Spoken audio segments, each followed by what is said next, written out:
Back to Sunny and Mokshi vlogs. కర్వాడ్ పులుసుని ఎలా ప్రిపేర్ చేయాలో ఈ వీడియోలో క్లియర్గా ఉందండి. అలాగే కర్వాడిని ఎలా క్లీన్ చేస్తే నీచు వాసన అనేది లేకుండా ఉంటుందో వీడియోలో క్లియర్గా చూపించినాను. ఎక్కడా స్కిప్ చేయకుండా ఎండ్ వరకు చూసి మీరు ఒకసారి ట్రై చేయండి. చెన్నై సైడ్ వీటిల్ని కర్వాడ్ అనేసి అంటారు. ఆంధ్ర సైడ్ వచ్చి తాటాక్ చేపలు అంటారు. ఒక్కొక్కరు ఎండు చేపలు అని కూడా అంటారు. ఆలస్యం చేయకుండా ఈ కర్వాడ్ పులుసుని ఎలా ప్రిపేర్ చేయాలో చూసేద్దాం వచ్చేయండి. ముందుగా స్టవ్ ఆన్ చేసుకొని కడాయి పెట్టుకునేసి ఒక 2 స్పూన్ల ఆయిల్ అనేది వేసుకునేసి ఆవాలు, జీలకర్ర, మెంతులు అనేవి వేసుకునేసేయండి. ఇలా వీటన్నింటినీ వేయించుకున్న తర్వాత 2-3 తెల్లబాయల్ని దంచి వేసుకునేసేయండి. ఒక పెద్ద ఎర్రగడ్డని కట్ చేసి ఇలా చిన్న చిన్న ముక్కలుగా వేసుకునేసేయండి. అలాగే కొంచెం కరివేపాకును కూడా వీటన్నింటినీ బాగా ఫ్రై చేసుకునేసేయండి. ఇలా వీటన్నింటినీ కొంచెం ఫ్రై అయిన తర్వాత ఒక 3-4 టమాటాలను చిన్న చిన్న పీసెస్గా కట్ చేసుకోండి. ఈ విధంగా చూస్తున్నారు కదా, వీటన్నింటినీ వేసుకొని బాగా మగ్గించుకోవాలి. టమాటా ఎర్రగడ్డ బాగా మగ్గేదానికి కొంచెం ఉప్పు అనేది వేయటం వల్ల టమాటా ఎర్రగడ్డ అనేది తొందరగా మగ్గిపోతుందండి. కొంచెం అలాగే పసుపు కూడా వేసుకునేసి మూత పెట్టేసుకొని ఒక 10 నిమిషాలు బాగా వేగనివ్వండి. అవి వేగే లోపల ఎండు చేపల్ని క్లీన్ చేసుకునేద్దాం రండి. కదా, ఎండు చేపలు ఎంతో ఉప్పు వేసి వీటిని ఎండబెడతారండి. అంత ఉప్పు మనం తినడం కూడా హెల్త్కి అనేది మంచిది కాదు.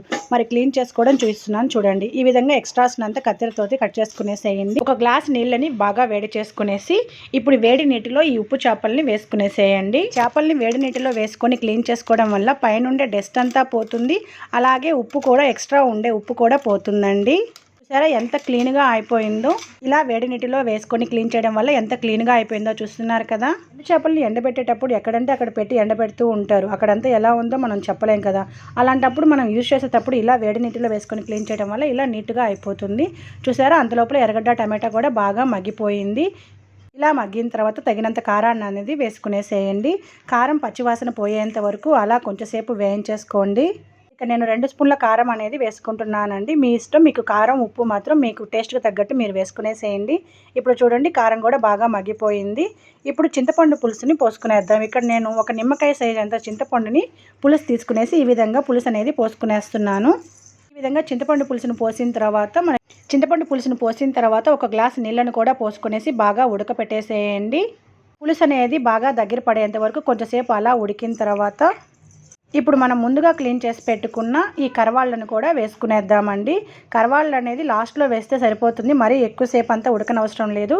కరవాళ్ళు ఒక 5 నిమిషాలు ఉడికి సరిపోతుందండి. ఇప్పుడు మూత పెట్టేసి ఒక 5 నిమిషాల తర్వాత స్టవ్ అనేది ఆఫ్ చేసుకునేద్దాం. చూసారా, ఎంతో కలర్ఫుల్గా ఉంది కదా. అలాగే ఎంతో టేస్టీగా కూడా ఉంటుందండి ఈ కరవాళ్ళ పులుసు అనేది. దీంట్లో ఏ వెజిటేబుల్ అయినా వేసి కూడా మనం ఈ కరవాళ్ళ పులుసు చేసుకున్నామంటే చాలా టేస్టీగా ఉంటుంది. చూస్తున్నారా, ఎంతో టెంప్టింగ్గా ఉంది కదా. మరి ఎందుకు ఆలస్యం, ఇలాంటి మరెన్నో వీడియోస్ కోసం నా ఛానల్కి ఒక చిన్న వీడియో మీకు నచ్చినట్లయితే మీ ఫ్రెండ్స్కి షేర్ చేసేసేయండి.